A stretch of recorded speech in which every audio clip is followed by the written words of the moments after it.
This is Bedtime Stories, Grownup Edition, Short Stories, The Middle, Part 5.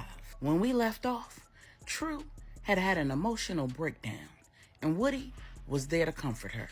She shared her loss of Beau, and Woody inquired about whether she'd had any other relationships after his death. Tru shared the story of her almost relationship with Daniel, and how her philosophy on men and relationships became solidified when she caught her first body. As they sipped their hot cocoa and roasted s'mores in the Four Seasons room of the cabin, Tru asked Woody what exactly happened with him and Tasha, and why his mother thought it was a good idea to bring her on the family vacation. When Woody told her about his past with Tasha and that their relationship ended for good when she got rid of his baby, Tru asked why that was such a big deal to him. And Woody said, "First of all, I believe that if I did what I was supposed to do to avoid getting a woman pregnant, other than not sleeping with her, and she still gets pregnant, then the man upstairs had a plan that was different from mine. And who are we to interfere with that plan? At the same time, I respect the fact that women get to decide. So I'd never try to prevent a woman from deciding. The same way that I gotta respect her decision, she gotta respect my position. So no, I ain't out there trying to make no babies. But a woman making a decision like that, with my life, my future, and my legacy is concerned, without even having a conversation with me, can convince me that she even liked me, let alone love me. So as far as I'm concerned, I don't know no Tasha. And my mother brought her because she don't know what Tasha did. If she ever found out, I'd have to bail her out of jail." Tru laughed and said, "Your mother looked like she could throw hands." Woody said, "Who you think taught me how to fight?" When Tru asked about his father, Woody said, "He's doing life in prison. He has the possibility for parole, but he's been down more than 30 years. Tru asked, "And your parents are married?" Woody said, "Yeah, but I've never seen them operate the way a traditional marriage would. That's not the reason, though, why I don't want to get married. The life that I live means that there's always a risk that I'll have to abandon my family the way that my father did. And that's not a risk I'm willing to take." When Tru asked, "So there's never been another woman that you saw yourself spending the rest of your life with and having children with and getting out the game for?" Woody said, "Nah. I was in a situation, though, where I could have got in deeper. But she was in the life, too, and she chose her job over being a wife and mother." Tru said, "You was gonna marry her?" Woody said, "You'll understand soon, but what makes the families work as well as they do is that they operate based on a code. They don't just make babies and have baby mamas. They have clear expectations of the men who they put in positions of power. You take care of your family and you handle your business. And it's not one-sided. They have women in positions of power too. A woman in power needs a husband, and that husband has to be on board. Only one of us could rise in the ranks. That means one of us would have had to sit down. She wasn't willing to sit down and let me drive, and I wasn't willing to sit down and let her drive." Tru said, "So you make it a habit of mixing business with personal?" Woody said, "No, I don't. And that situation is why I don't." Then Tru said, "So your mother's trying to get you tied down so she can get her baby boy out of the life." Woody said, "Bingo." Tru realized from all that Woody had shared that while he said he didn't want a relationship, marriage, and children, deep down, he was just scared to want them. He'd had 2 women take that opportunity away from him, and he'd resigned himself to the fact that he'd never have them. And he was scared that if he ever got them, he wouldn't be able to keep them. When they were done talking, Tru asked, "So how we gonna handle these sleeping arrangements?" Woody said, "I'll sleep in my mother's room. She's staying at the hospital tonight. And in the morning, I'm gonna call Q and see if he can get me and Zora on a private. Because of the storm, flights are canceled and delayed until 6 p.m. And we need to get to New York and make sure that Zyla's kids are straight." When my mother talked to Zyla's boyfriend, he was pissed. So Zora needs to get there and get the older 2 kids so that they can go to school. And I need to bring the baby back here so that my mother and Aunt Tori, that's what Woody called his Aunt Victoria, can take turns taking care of the baby and Zyla until she can head back home. It's up to you. You can stay here or roll with me. Early the next morning, Tru decided to take that flight with Woody and Zora because she did not want to be stuck in that cabin all day with Woody's family and under interrogation about their pretend relationship and forced to share details about her life. And Woody was glad for the company, because he'd be traveling back with his 3-month-old nephew. He knew he would need help on that plane. They headed there, and on their way back to Denver, the baby became irritable. When Woody tried to enlist Tru's help, she said, "Why do y'all men think that all women know what to do with babies? I don't have no kids, and I don't have no nieces or nephews either." Woody said, "Well, we're going to have to do something, and you're going to have to help me figure this out, because we can't fly all these hours with this baby crying." Tru said, "Put yourself in his shoes. If the cabin pressure is affecting your ears, it's probably affecting his too. You're chewing gum to alleviate that.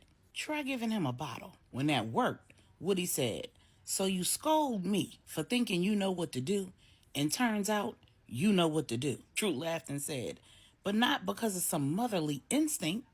I used common sense." Then Tru watched as Woody fed and held and soothed his nephew in his deep, sultry voice that he was trying to soften, and said, "For someone who doesn't want kids, you're pretty good with him." Woody said, "My sister has 3 kids with 2 hard heads, so I make it a point to be around as much as possible so they can have at least one solid man in their lives." Shortly after they arrived and got the baby settled with Victoria, Aunt Tori, they headed to the hospital to check on Zyla, and Tasha asked to go too. When they got there, she decided to pay them back for not letting her ride with them to New York. She said, "So, Miss Charlotte, I thought you'd want to know that Woody slept in your room last night." Woody said, "Mind your business, yo. I bet you didn't tell her that you slept with Lil Dre the night before that, though." Tasha said, "If that's your girl, why you care?" Woody said, "I don't. But instead of telling my business, why don't you focus on yours?" Then he looked at his mother and said, "Make this the last time you bring her on a family vacation." Miss Charlotte said, "Son, I'm sorry that I brought her, but if you and Tru are having problems." Woody said, "It don't matter what's going on with me and Tru. I don't care if I'm single. Don't bring her again." Miss Charlotte said, "No offense, Tru.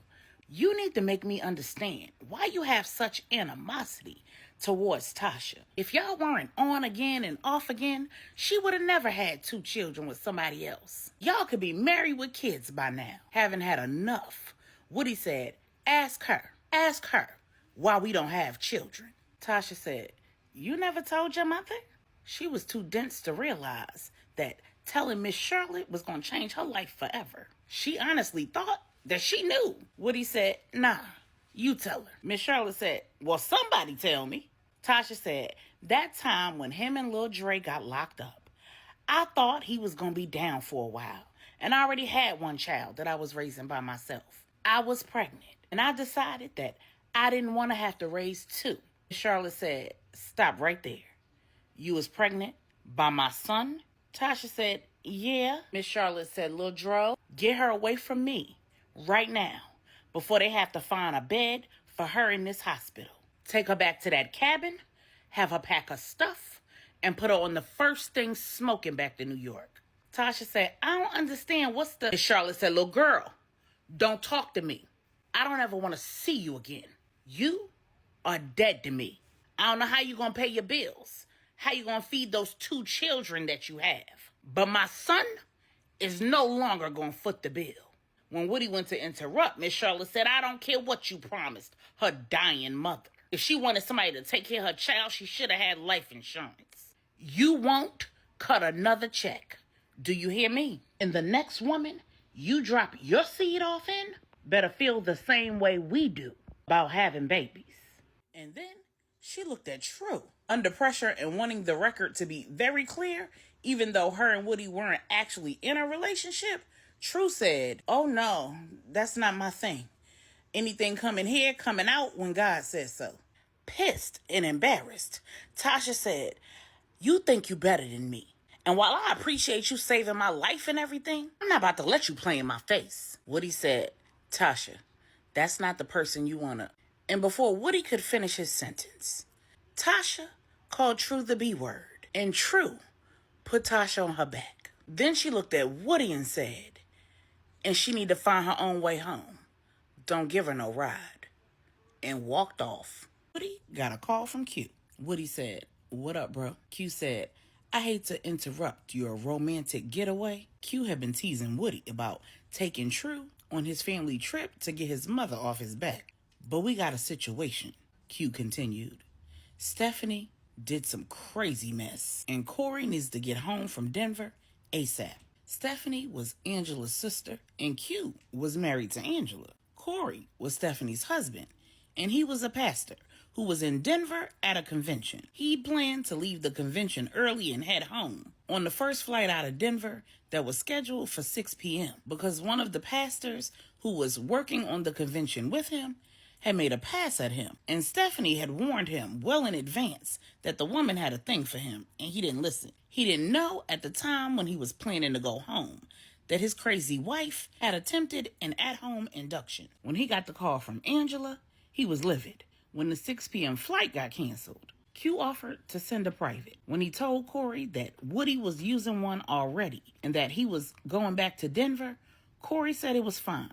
He'd head back on the one that Woody was using. There was no need to send out another one. Q's family owned a private aircraft company, so they had several jets at their disposal. But as bad as Corey wanted to get home, he wasn't willing to inconvenience Q and his family any more than they already had been. So Q said, "The jet is still there. Once they do all of their checks and gas up, AJ will be heading back with Corey." AJ was Q's cousin and the son of his uncle Artemis, who ran the aircraft company. Q said, "I need you on that flight with him. We turned up on that situation with the Queen Mother, and now it's time for D to wrap things up and come home." Q's brother Donovan was in the Dominican Republic with members of the Lopez, Baptiste, St. James, and Charles families, ruining what was left of the Ramirez criminal organization and erasing their family and everyone connected to in an alignment with their organization. And Q and his Uncle Samuel's men had just set a trap for the woman who was hired to find his mother. And that trap caught the men sent by the Ramirez family to get revenge against his mother for crippling their organization and taking out the head and most of its leadership 30 years before. Woody asked, "You want me to bring company?"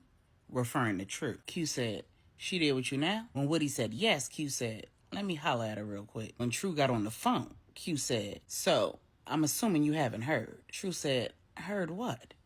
Q said, "That your bestie has lost her whole and entire mind." Did you know what she was planning? Not knowing what Q was talking about exactly, Tru said, "It depends on what plan you're referring to." Q chuckled and said, "Y'all a trip. She induced her own labor last night at the estate, and my wife found her knocked out in her bed, covered in blood, with the baby partially delivered." Tru said, "Oh my God, are you serious? Is the baby okay?"